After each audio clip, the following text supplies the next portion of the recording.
Boris Johnson is set to give the European Union one last opportunity to broker a Brexit trade deal after negotiations collapsed. The Prime Minister has welcomed Michel Barnier's offer to compromise and is preparing for further talks this afternoon.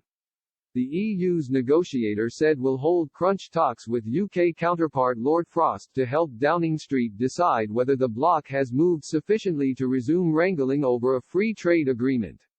Number 10 said, "We note with interest that the EU's negotiator, speaking to the EP this morning, has commented in a significant way on the issues behind the current difficulties in our talks. We are studying carefully what was said." David Frost will discuss the situation when he speaks to Michel Barnier later today.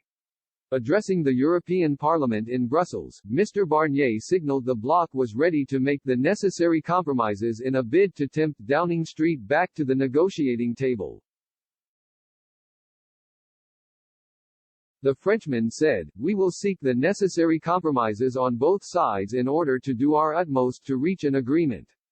We will do so right up to the last day that it's possible to do so. Our doors will always remain open right up until the very end." Mr. Barnier had previously been warned to make a fundamental change of approach if he wanted trade talks to resume. He has since offered to compromise the EU's position, intensify talks and begin work on legal texts to finally put pen to paper on the Brexit deal after months of stalling.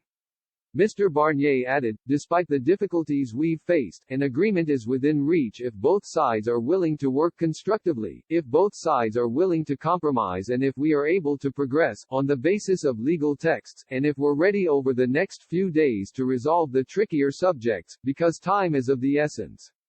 He could travel to London as early as tomorrow in order to salvage the negotiations, which Boris Johnson has currently paused in favour of no-deal Brexit preparations. Mr. Barnier also praised UK counterpart Lord Frost for showing a willingness to compromise on the regulatory level playing field, especially in the area of future state subsidies controls.